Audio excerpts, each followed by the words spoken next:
Assalamualaikum warahmatullahi wabarakatuh.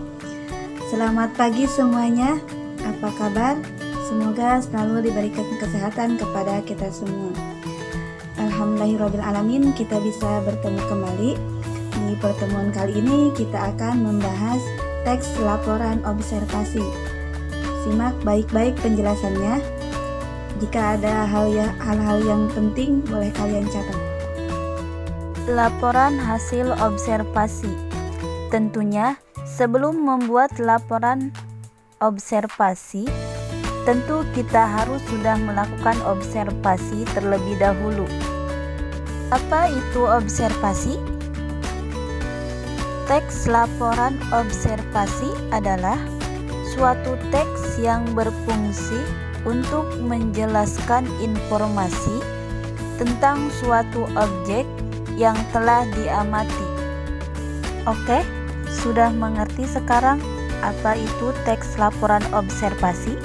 Sekarang kita harus tahu dulu apa saja sih fungsi teks laporan hasil observasi tersebut.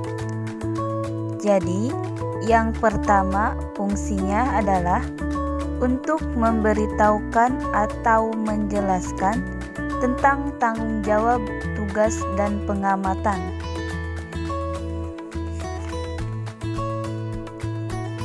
Yang kedua, untuk memberitahukan pihak-pihak terkait untuk menentukan suatu kebijakan. Contohnya, tentang hasil observasi kenaikan harga sembako. Jadi, ketika telah melakukan observasi pengamatan terhadap kenaikan harga sembako, setelah dipublikasikan, ini juga berfungsi terhadap pihak-pihak terkait dalam menentukan sebuah kebijakan. 3. Sebagai alat pendokumentasian suatu objek atau kegiatan. Jadi, misalnya laporan hasil observasi tentang Karang Taruna. Jadi, laporan hasil observasi tersebut dapat digunakan sebagai alat pendokumentasian suatu objek tersebut.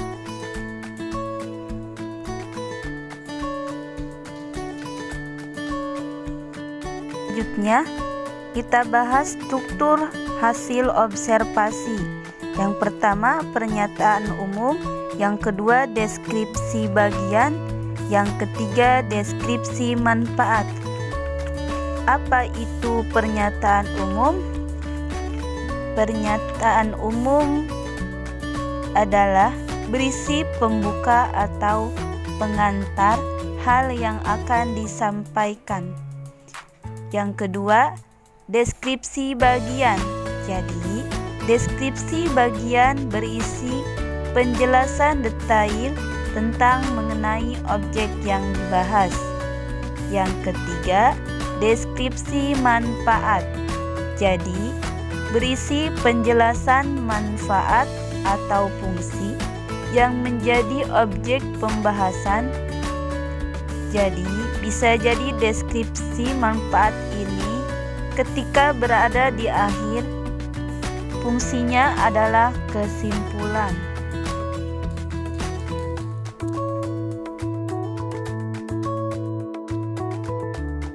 Yang selanjutnya, analisis kebahasaan hasil laporan observasi. Yang pertama, kata perasa, verba dan nominal. Yang kedua, afiksasi atau kata-kata berimbuhan. 3. Kalimat definisi dan kalimat deskripsi. 4. Kalimat simpleks dan kompleks. Kalimat simpleks adalah kalimat tunggal. Kalimat kompleks adalah kalimat majemuk. Mungkin sampai di sini saja materi tentang teks laporan observasi. Yang selanjutnya ada tugas, yaitu membuat teks laporan observasi. Semoga penjelasan tadi bermanfaat. dan selamat mengerjakan. Jaga kesehatan. Terima kasih banyak. Wassalamualaikum warahmatullahi wabarakatuh.